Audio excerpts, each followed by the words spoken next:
Princess அலெக்சியாவுக்கு என்னாச்சுன்னு பார்த்தா அவளை செயின் வச்சு கட்டி போட்டுருக்கானுங்க. அதுவும் அவளால மேஜிக் யூஸ் பண்ண முடியாத மாதிரி. இதனால அலெக்சியா நம்ம ஹீரோ மேலதான் சந்தேகப்படுறா. அதே பக்கத்துல ஏதோ சத்தம் இருக்குது. அதை கேட்ட அலெக்சியாவும் பக்கத்துல திரும்பி பார்க்க ஒரு கொடூரமான ஒரு ரூம் பக்கத்துலயே இருக்கு. ராயல் பிளட் கடைசியில ராயல் பிளட் கிடைச்சிருச்சு இப்படின்னு சொல்லிக்கிட்டு ஒரு கொடூரமான டாக்டர் அலெக்சியா கிட்ட வரா. நீதான் என்ன கடத்துறோனா, என்னோட ரத்தத்தை வச்சு நீ என்ன பண்ண போற? அதுக்கு அந்த சைக்கோ டாக்டரும் உன்னோட பிளட் வச்சுட்டு ஒரு டீம் எக்ஸராக்ட் பண்ண முடியும், அதுதான் நான் இப்ப பண்ண போறேன். இப்படி பேசுறதே அலெக்சியாவுக்கு புரிஞ்சது. இவன் மொத்த ரத்தத்தை உரியாம விட மாட்டானு. அதே நேரத்துல நம்ம ஹீரோவை டார்ச்சர் மேல டார்ச்சர் பண்றானுங்க. நீ எந்த பதில் சொல்லாததுல தெரியுது நீதான் பிரின்சஸ் அலெக்சியா கடத்தி வச்சிருக்கேன்னு. அப்படி போட்டு அடி நடிக்க எனக்கு வழிய பத்தியில எனக்கு எந்த பிரச்சனையும் கிடையாது. உண்மையான பிரச்சனை என்னடா உனக்கு பிரச்சனை? வாயை திறக்க மாட்டேன். வாயை மூடிட்டு இருந்தா இன்னும் அடி உருவம் பாத்துக்க. என்னால ஒரே செகண்ட்ல இவனை கொல்ல முடியும். ஆனா இது ஒண்ணும் சரியான நேரம் இல்ல. சரியான நேரம் வரட்டும். ஓ, இவன் நேரம் பண்ணது உனக்கு வலிக்கலையா? இப்ப வலிக்கும் பாரு. பிளீஸ் என்ன விட்டுருக்க, எனக்கு ஏதும் தெரியாது அப்படின்னு நடிப்பு சொல்லி கொடுக்குறான் நம்ம ஹீரோ. நான் ஒரு சாதாரண ஆளுதான், ஏன் என்ன இவ்வளவு கொடுமைப்படுத்துறீங்க? நீங்க பண்றத பார்த்தா என்ன கொண்டுடுவீங்க போல இருக்கு. ஆனா இப்பதான் வாயவே திறக்கிறான். இருந்தாலும் நம்ம ஹீரோக்கு தானே தெரியும் அவன் நடிக்கிறானு. அதே இடத்துல நீங்க அலெக்சியாவும் பல வருஷத்துக்கு முன்னாடி நீங்க என்ன தேடிட்டு இருந்திருக்கீங்க. இது என்னோட அக்காவுக்கும் தெரியும். ரத்தத்தை கொஞ்சம் கம்மியாவே எடுக்கிறியா? ஏன்னா நான் சாக விரும்பல. அதுக்கு அந்த சைக்கோ டாக்டரும் இல்ல நான் இன்னும் நிறைய எடுத்தாகணும், ஏன்னா எல்லாம் அந்த முட்டாளுங்கனால்தான். அதுக்கு அலெக்சியாவும் நீ யாரையும் வெறுக்கிற மாதிரி தெரியுது. ஆமா, அவனுக்கு என்னோட லேப் அழைச்சிட்டானுங்க. நான் கிட்டத்தட்ட அதுல முடிச்சிட்டேன். நீ கத்துறது என் காதே வலிக்குது. அவனுக்கு எதையுமே பாக்கல அப்படின்னு பைத்தியகாரத்தனமா பண்ணிக்கிட்டு அந்த மாஸ்டர் போட்டு மிதி மிதிக்கிறான். எல்லாத்துக்கும் காரணம் நீதான் யூஸ்லெஸ் அப்படின்னு பார்த்த அலெக்சியாவும் நீ என்னோட ரத்தத்தை எடுக்க போறது இல்லையா? சரி சொல்லு, உன்னோட ரத்தம் எனக்கு வேணும், அதுவும் நிறைய வேணும். இப்ப நீ என்ன பண்ண போற? உன்னோட பிளட் பிரஷர் ரொம்ப கம்மியாயிடுச்சு. அந்த பிளட் பிரஷர் மறுபடியும் இருக்கிறதுக்கு உனக்கு சாப்பாடு நான் கொடுத்தோம், இந்த சாப்பிடு அப்படின்னு ஏதோ ஒரு கர்மத்தை வாயில வச்சு திணிக்க அது அந்த மாஸ்டரும் பாக்குது. அப்படி அங்க இருந்து பிரின்சஸ் அலெக்சியோட அக்காவை காமிக்கிறானுங்க. நீ இதை ஒத்துக்கிட்டதுக்கு நான் ரொம்ப சந்தோஷப்படுறேன். மார்கலஸ் அதுக்கு அவனும் நான் இது பெருமையா தான் நினைக்கிறேன். பிரின்சஸ் ஐரிஸ், நான் விசாரிச்சதுல இந்த கடத்துல ஸ்கூலுக்கு பக்கத்துல தான் நடந்திருக்கு. அவனை ஸ்கூலை சுத்தி தருங்க, இதாச்சும் தடையும் கிடைக்குதுன்னு. ஏன்னா இப்ப நம்மளோட முதல் வேலை பிரின்சஸ் அலெக்சியாவை காப்பாத்துறது. கவலைப்படாதீங்க, கண்டிப்பா உங்களோட சிஸ்டம் கண்டுபிடிச்சிருவோம். அதோட காஜனுங்கிற ஸ்டூடெண்ட் தான் கடத்துக்கு காரணமா நடக்கிறத வச்சு பார்த்தா எல்லாமே அவனுக்கு எதிராக தான் இருக்கு. ஏன்னா நாங்க பார்த்த வரையும் பிரின்சஸ் அலெக்சியா கூட சண்டை போற அளவுக்கு அவன் கொஞ்சம் ஈக்குவலா தான் இருக்கான். கடந்த 5 நாளா அவனை நம்ம விசாரணை பண்ணிட்டு இருக்கோம். ஆனா அவன் எதுவுமே சொல்லல. அதனால அவனை ரிலீஸ் பண்ணிட்டு அவனை பின்னாடியே ஃபாலோ பண்ணுங்க. நீங்க சரியான முடிவு எடுத்திருக்கீங்க. ஏன்னா அவனை பார்த்தாலே எனக்கு சந்தேகமா தான் இருக்கு. அதோட முக்கியமா அலெக்சியோட கிளாஸ்மேட்ஸ் யாரும் விசாரிக்காதீங்க. ஏன்னா தெரியாத அளப்புற வெளில தெரிஞ்சுச்சுன்னா குடும்பத்தை தான் கெட்டு போயிரு. அதனாலதான் என்னோட தங்கச்சி எடுத்துட்டு போய் என்ன பண்றானுங்க தெரியல. எப்படி ஐரிஸ் நினைச்சிட்டு இருக்க? பிரின்சஸ் ஐரிஸ், நீங்க தான் இங்க இருக்கிறதுல ரொம்ப ஸ்ட்ராங் ஆனவங்க. அது மட்டும் தான் குறை. இப்ப அதை வச்சுட்டு என்ன பண்றது முடிச்சிட்டு இருக்க. பிரின்சஸ் ஐரிஸ், உங்களோட ஃபீலிங்ஸ் எனக்கு புரியுது. அதனால உங்களுக்கு எது தேவைனாலும் சொல்லுங்க, கண்டிப்பா உங்களுக்காக நான் பண்றேன். அப்ப நான் இனிமே அகாடமியோட செக்யூரிட்டி இன்னும் டைட் பண்ணுங்க. இப்படின்னு ஐரிஸ் சொல்லிட்டு இருக்க. வெளில சின்னதா சண்டை நடக்குது. சண்டை போறது வேற யாருமே இல்ல,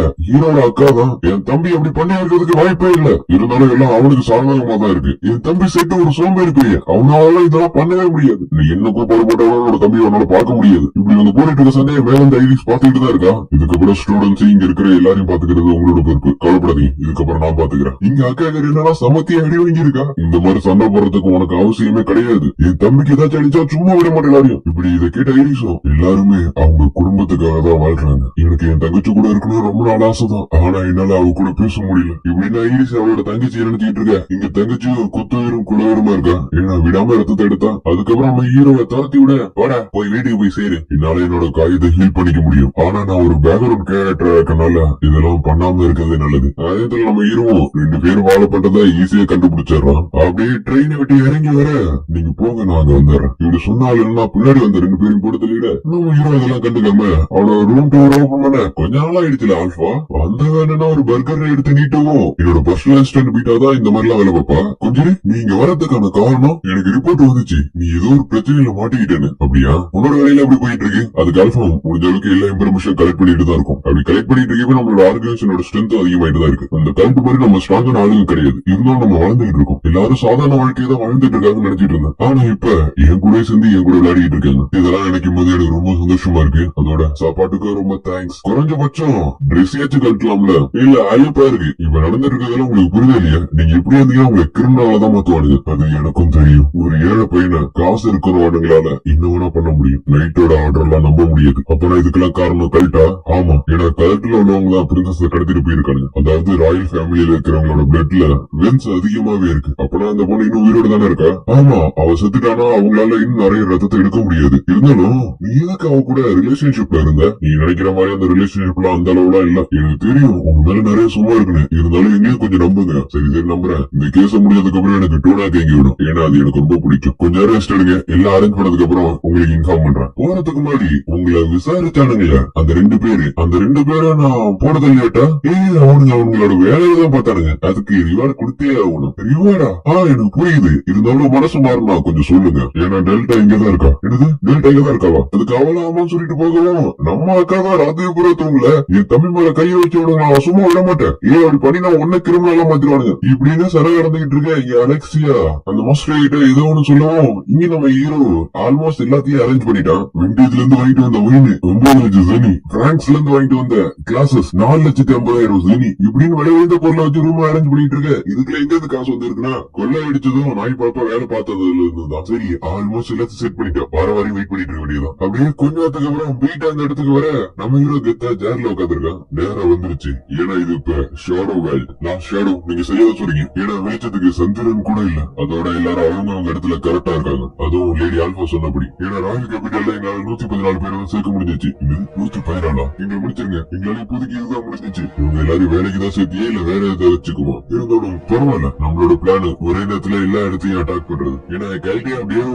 இந்த கேபிட்டல் புறாவும் பரவி இருக்காது. அது கூட நாங்க பிரின்சஸ் அலெக்சியாவை தேடி தான் இருக்கும். அவங்க கிடைச்சோடனே அவங்கள நம்மளோட கஸ்டடிக்கு மாத்தி வேண்டியதும். காமா தான் ஜெனரல் கமாண்டர். இருந்தாலும் லேடி ஆல்பா தான் எல்லா ட்ரூப்ஸையும் லீட் பண்றது. அது கூட எக்ஸல் வந்து சப்போர்ட்டிங்கா இருக்கான். இருந்தாலும் டெல்டா தான் இந்த ஆபரேஷன் ஆரம்பிச்சு வைக்க போறான். அது நம்ம ஹீரோ.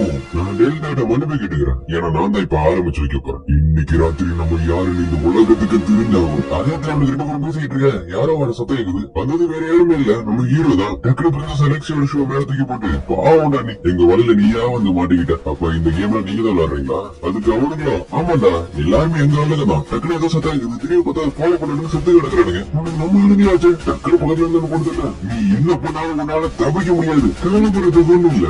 இன்னைக்கு ராத்திரி இதை முடிச்சிடுறேன். நம்ம ஹீரோ பண்ணிட்டு இருக்க ஒவ்வொரு விஷயத்தையும் வீட்டா ஒண்ணு விடாம எழுதிட்டு இருக்கா. டக்குனு பக்கத்துல இருந்து சத்தம் இருக்க. டெல்டா விளையாட ஆரம்பிச்சுட்டா. பார்த்தா டெல்டா ஒரு பில்டிங் அசால்ட் ஆயிடுச்சுடா. இப்ப சிட்டியே கலவரமா இருக்கு. அதே ஐரிஷ் முடிஞ்ச அளவுக்கு எல்லாருக்கும் ஆர்டர் கொடுத்துட்டு இருக்க. அலெக்சியா எங்க இருக்க? அதே அலெக்சியாவுக்கு இந்த சத்தம் கேக்குது. இந்த சத்தம் கேட்டாலும் கேட்காட்டு எனக்கு தூக்கம் வரல. வராம இருக்கிறது நல்லது. அதே அந்த சைக்கோ டாக்டர் நான் எடுத்து வச்ச எல்லா ரத்தத்தையும் அந்த மாஸ்டருக்கு கொடுக்க. டியா புலோஸ்னா யாருன்னு காமி. அந்த மாஸ்டர் அந்த காமியா சொல்லிட்டு அப்படியே போட்டுருக்குது. இதை பார்த்து அலெக்சியா அவ்வளவுதான் முடிஞ்சு. ஆனா அந்த மாஸ்டர் கொள்ளல. அதுக்குள்ள அலெக்சியா காப்பாத்துறது. இருந்தாலும் அந்த மாஸ்டர் ஊருக்குள்ள போகிற இங்க அலெக்சியா இவனை கெட்டதுலயும் ஒரு நல்லது நடந்திருக்கு. ரொம்ப சந்தோஷம் அப்படின்னு அந்த டனல் வழியா நடந்து வந்துகிட்டு இருக்கேன்.